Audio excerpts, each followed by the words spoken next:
So it's going to be quite the event out there in Vegas. And as we get closer to the fight, there's been speculation about things that both fighters have been doing in camp. You have Canelo Alvarez really making headlines by bringing in Jaron Boots Ennis, and that made people turn their heads for multiple reasons. One, Boots Ennis was trying to get a fight with Terence Crawford at 147 and possibly 154, but the fight didn't happen for one reason or another.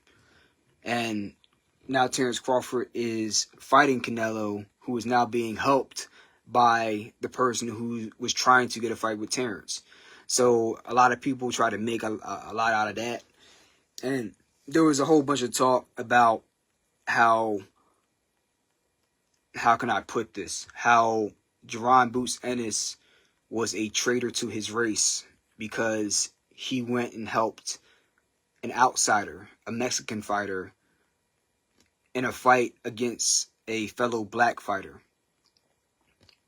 At least that's the sentiment that I'm getting. I don't know if there's any other reasoning for why people in certain online boxing communities feel that way, as well as fans. But what I do know is that Jaron Boots Ennis is his own man. He doesn't know Terence Crawford. They're not in the same camp together. They didn't grow up together. They're not from the same state. Like, he's from Philly and Crawford's from Omaha, Nebraska. They're two different worlds. And just because he's a black fighter doesn't mean that he owes it to him to not spar with his opponent as they're getting ready for a fight. He's not the only black fighter that sparred with Canelo before. Secondly, his family, his brothers have sparred with Canelo before, so this is not anything new. Right? I mean, he's getting an opportunity to spar with a future Hall of Famer and test his skills and see where he stands at.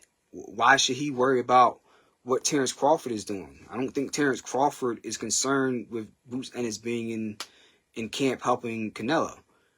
If Terence Crawford and his team think there are things that they see in Canelo they can exploit, no amount of sparring or outside help is going to help Canelo change those things in a short amount of time, particularly if they're related to things like footwork or foot speed, if you will.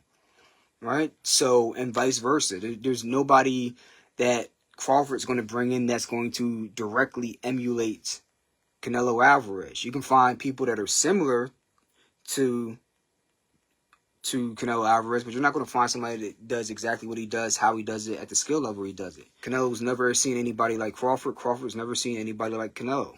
So I just think that Jaron Ennis, he went in and took it as an opportunity. I don't really make anything of it, and I don't understand why we have to make things try to be bigger than what they are instead of keeping it about boxing. There's always going to be some level of racial tension in this country until things change for the better moving forward. But I think that when you get into that ring, none of that matters. These guys are competitors. Like, they can't control how their fans act and how they feel. They can just control what they do.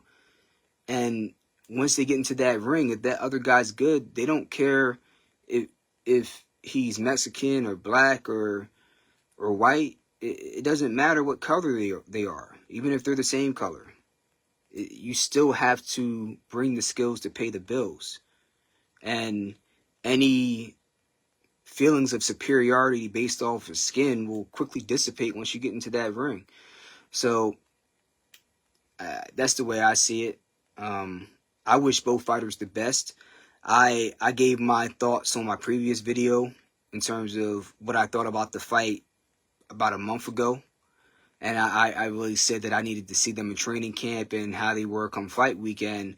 The other part of this story is that Terence Crawford dropped a photo of his pre-fight form, and he looked shredded, man. He didn't look bulky like he put on the muscle too fast or in the wrong way.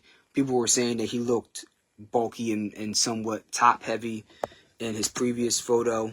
Some people said that, some people disagreed, but there was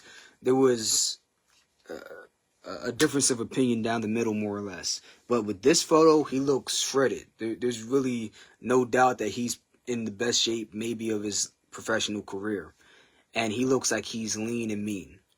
And I'm starting to see a mixture of responses from Canelo fans saying, ranging from, okay, he's just going to get knocked out one round later, all the way to, oh, this is getting real. I'm not going to lie, and I'm a Canelo fan.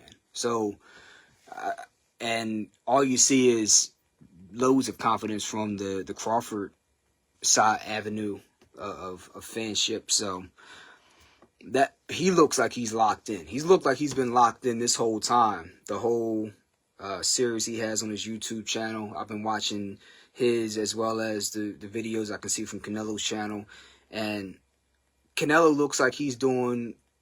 He looks like he's preparing. Some people say, he's resting on his laurels or he's not taking his fight seriously. I don't think so. I think that he's addicted to winning, just like Crawford is. I mean, yeah, he plays golf, but he plays golf like he wants to win. Same thing with, that's why him and Steph Curry, I think, have a common bond in that arena, because they're both hyper competitive. So I don't think that he's taking this fight to cash out per se. It may be one of his last big fights, so he may be cashing out in that sense, but I don't think he's coming in there thinking he's going to lose. But I do think that he respects Crawford. Despite what he said in the press conference saying that Crawford was no different, he obviously respects him, or he would not have brought in Jaron Ennis. But I think Crawford, man, he's not scared of him.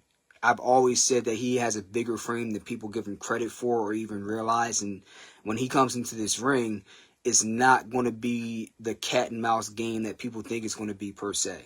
He's not going to stand like a statue, but I don't think he's going to run like people think he is.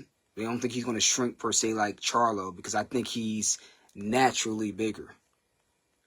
I'll give some of my thoughts on that on my actual prediction video and when I do my film study and show it to you guys. But that's just some of the thoughts I've been having. I think that it's going to be an interesting fight for reasons that people seem to not be giving much credence to. So with that being said, let me know what you think about the fight coming up next Saturday, as well as another fight that I'll be getting into in another video, Sebastian the Towering Inferno Fundora and Keith One-Time Thurman. Let me know what you think in the comments, and I'll catch y'all next time. Peace.